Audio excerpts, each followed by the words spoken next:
Hi! Hello! Hi! Good morning, good afternoon nga pala. Okay, meron kaming konting interview para kay Litlet at para sa lahat ng mga may ganitong karamdaman. Um, Meron lang siyang konting mai-share sa iba para kabalo sila unsaon pag-manage ang mga ganitong problema. Ang Yeah. iyahang mga karamdaman. Anyway, sige, magpadayon ta ha. Mag-say hi ka muna, Let. Hello everyone. Just watch this video kasi naamoy makukuha na knowledge about me on how to handle and how to iwas sa mga may problema sa amin ng gaya ng depression, and to be honest, okay na ako ngayon dahil sa treatment. Okay, very good.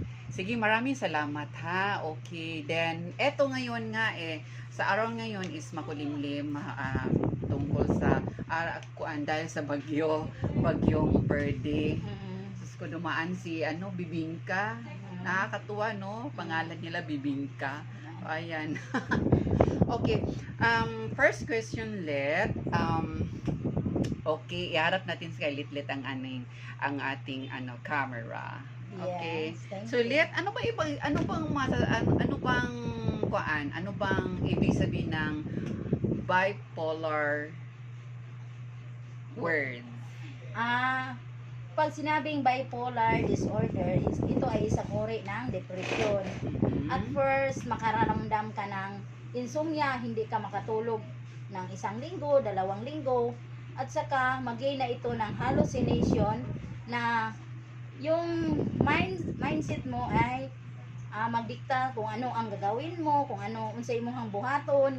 At the same time, kung dili na nimo maagapan sa tambal, mauna na siya nga ganahan ka mulakaw, ganahan ka mag-wild, magtabi-tabi ka nga wala sa ayos. So dapat yun na nga ato ana siya nga i-treatment para mabalik ang atong ugali na normal. Okay, sige, salamat. So para kay Litlet, no, para sa Let, paano mo siya na-manage ang mga ganong sitwasyon?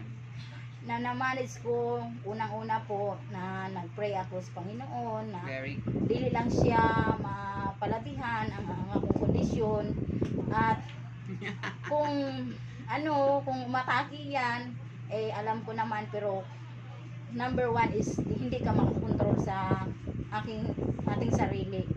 Kung ano ang nasa utak mo, dapat yan ginagawa mo dahil yun ang nasa isip mo sa iyong utak. At So mo ingana pala yun, pero kay balo day ka ana lit no during the time nga nagka-depress ka. yes, kabalo ko ana, pero our condition dili ka makakontrol kung unsay ato ang Kaya pala sa yes. ganun pala yun. So kailangan pala talaga magpa-check up tayo. Oo, No? brain counseling, utak sa mga psychiatrist. Bakit nagkakaroon ng ganun? Una po, nung nag-high school ako, hindi ako kumakain, kahit gutom ako. At yun, nagpasma ako dahil kasi yung diet talaga, dahil mataba ako. Yun, napasma Kaya. ako. At saka, yung ko, kabuhi. Yun sinasabi nila nga kapag ikaw ay ikabuhi, ang tinatawag dun sa Bisaya, kabuhi, di ba?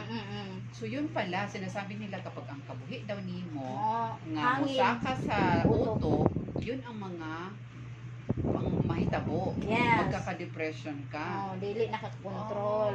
At Kaya saka kung na kay pala. problema, matrigger na nimo, ma-anxiety ka, balisa.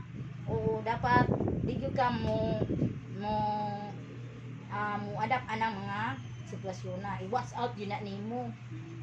So, parang sinasabi nila nga, sabi ng mga iba dyan, na itong mga nagkakaroon ng depression is kanang ang gamot lang daw dyan is always be happy.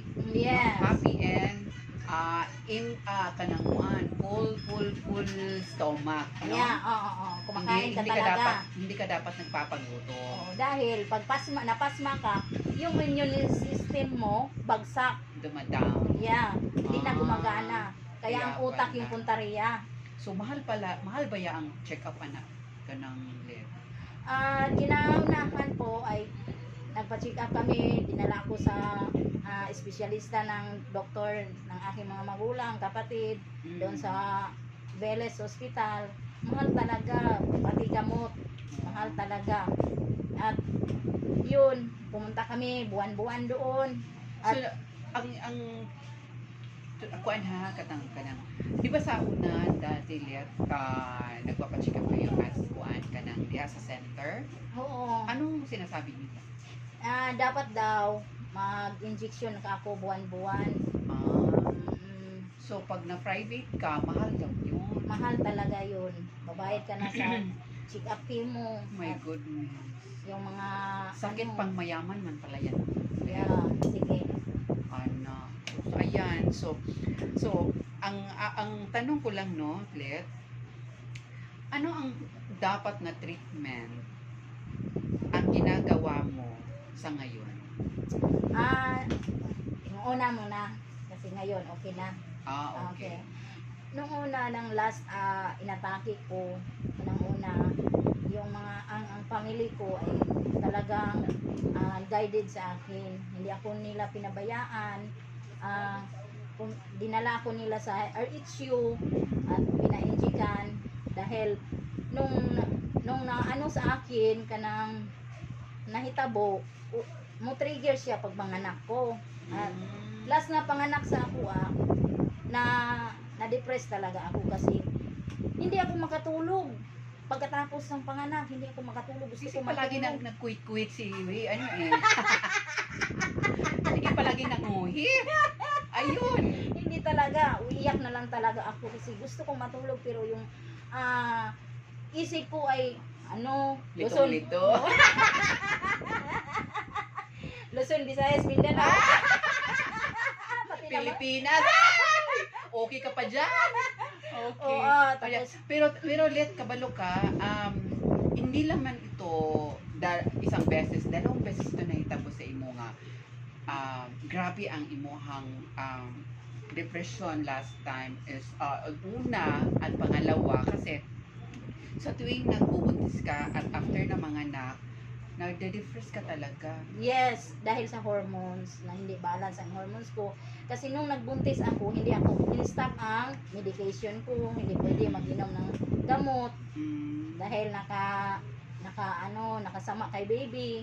Ay, ganun. Kaya pala. Mm. So, kaya pala sinasabi ng doktor sa iyo nga, bawal na kang magbuntis. Yes, bawal na Let, talaga. ikaw Let ha. Masyado ka Let.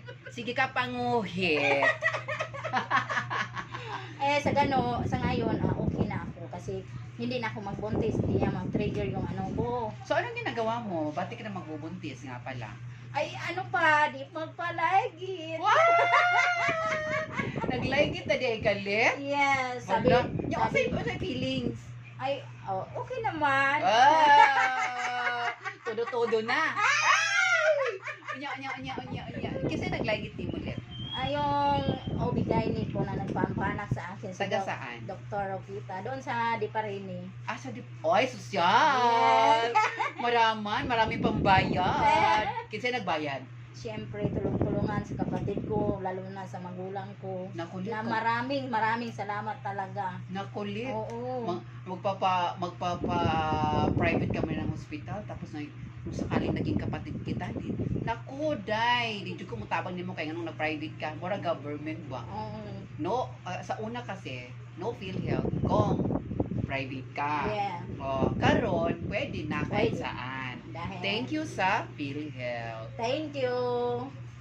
At So, saka- ayan, last question. Okay, at saka, ano yun? At saka, maraming mga pinagbawal na dapat gagawin na may depression ka, hindi ka maiwas sa mga mataong lugar dahil matrigger ka dahil buli-bulihon ka at saka yung iba hindi makaintindi sa sitwasyon mo. Buti kung sana may mga iba kong mga kamag-anak na naawa sa akin, ang iba tinatawanan lang ako. So it's okay because proud ako being bipolar depression. Hindi ako dati iiyak ako na mayroong magbubuli sa akin. Ano, si Litlit, ano yan? Yung utak niya, hindi, matino. Oh, it's So okay. sa makatuwid sa minang So, baliw na. Oo, baliw ako. Iiyak ako. Pero ngayon, tawanan ko talaga sila. Oy, Bakit? Ang ganda. Oo, sarili ko, pinandigan ko na ako ay galing sa depression, bipolar. Dahil ngayon, nag-treatment na ako. Very good. Thank you sa mental health program sa RHU na mayroong mga nagbibisita na espesyalista na doktor, na psychiatrist. Buwan-buwan kami pina-check up. Meron kaming libreng gamot. Yun. So okay. So being bipolar na okay ka na Lit, anong maipapayo mo sa uban nga hindi pa nagpapa-check up until now? Yes. Dayon nakakaawa sila no kasi kinakahiya nila. Yes, magbisaya ka lang ko. Okay. So kamo diha nigi na mo depression kay unang gyud mahimo ng anxiety, balisa. Dili jud mo nga ingon mo sa imong sarili, okay ra ko. Dili jud na dapat pwede kay moabot ang panahon nga dili na ka makatulog, ma-insomnia ka, sus. Kaan ka imong pamati. Oo. Bilmi kang galutaw, labaw pa Pero sa siya kamats. po. Okay. Oo. Dapat mo atugin mo og doktor. Yes. So kanang dili lang gyud mo, kanang neutral lang mo, dili mo palabi guol, disad palabi og lipay, always think positive. Para na ako. Wala na Yeah. neutral. Yes. Okay. Para na ako, go with the flow. Oh, Yes. yung iba, Always be happy. yes, happy talaga. Maghimo kag kanang imuhang kalingawan sa imuhang sarili di kay magsige ka lang bukmok sa daplin, maghinugto. Oo. Dili na pwede. Meron man kung ibalit nga wa nila gidawat ang ilahang karamdaman. Yes. So ang nahitabo nila, tinatago nila yung sarili nila, Mm. nagmumukmok sa isang tabi kasi nalulungkot sila dahil Mm. may sakit silang ganon. Mm. Nakakaawa sila no? Hindi Muloy nila jud tanggap. kaayo, so supposed to be mo create na sila og suicide. Kaya pala. Hindi nila makailangan, wala na sila kasabot sa ilang kaugalingon. Kinakahiya nila. Oo, di ulaw niya kay mostly sa amohang check up dire man check up na mo sa RHU. Dili tanan nga naga bipolar, nag depression, ang uban iba't ibang problema sa kanilang sarili. May dili katulog o resitahan na yung tambal nga di katulog. Okay. Makatulog na sila. O di mas maganda Mm. para at least Na-relax nagagabayan sila Oh, yes. para mawala. Oh. Ang iba kasi, hinihilot nila yung puto nila Lit. Oo. Yan, hihilot nila para munaog yung hangin. Yeah. So, bilang ikaw, anong may papayo mo tungkol sa mga ganyan? That is okay or what? Sa mga yun-ana nga hilotod ang kabuhi, depende ra jud na sa madala nimo, madala pa og kwak doktor. Kaya naaman jud nga Quack grabe. doctor. Ano ba sabihin ng quack doctor Lit? Albularyo. Albularyo?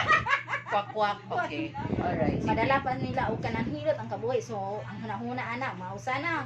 Nya dili man jud na mayon nga diretso kay wala man ang tambal na pugong, na ilang gitik. Nindot man jud na ana kay itik na tambal kay nga Oh, look at Lit or beautiful. Yes, I'm blooming na. Di ba? Blooming kaayo. Oo. Thank you sa doctor. Ay! Dili jud la. So ang ako ika-istorya niyo guys na ayaw jud mo og kanang inyong harang iloob-loob inyong gibati. Pa-check up jud mo kanang di katulog. Number 1 is the most problem. O nga makahimo ka og depression. Kay dili man jud na ma-kontrol imong hunahuna. Tungod ra po sa kabuhi ko no. Bito. So ato na po na ilugar. Ilugar sa controlling jud. Yeah. Okay, Lit. Ano masasabi mo? Ano may papayo mo tungkol sa mga bata nga nalulong sa cellphone nga murag halos magpakamatay na lang sila sa cellphone. Diha biya nag-umpisa ang ang depression kasi hindi makatulog. Yes, Okay. number 1 is ang mga bata gyud nga ilahan na gyud gigugol ilang hunahuna sa cellphone no. Dili jud na maayo. Kay ngano dili makapahuway ilang punto ang ilang ugat ana makuan So diha mo sulod ang kabuhi. Yes, dili mo konsulon ko kay di naman katulog. Nya gustong tempo sa tigkaon, dili mo kaon kay sige cellphone. So ang mahitabo ana luspad wanang kanang balisan na ka kay gusto nimo O cellphone. sinasabi Kay nilang lutang. yes, dito kanang nasa may mga kauban nga pasyente nga Ah, naing ana tungod sa gadget, cellphone. oo. Biruin mo maglingkod sila. Yung kamay nila nagkaganon-ganon. Lagi mo. Parang nagapindot-pindot sa computer, My pindot-pindot goodness.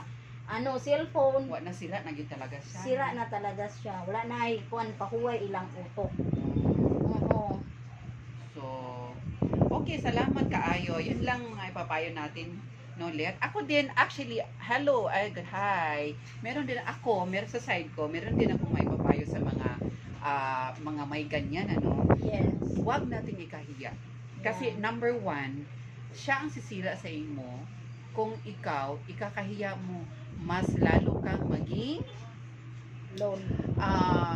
ma-depress, no? Ang imong depression is lalala ng lala, kumbaga sa balon, lalalim ng lalalim.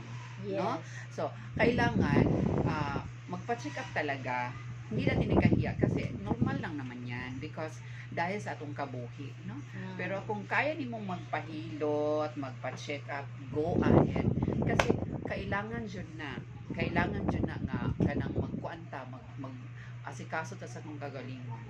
Dili ta magsaligong ibang tao nga tabangan ka, guruyon ka dito or hihilayin ka doon papadulong sa doktor.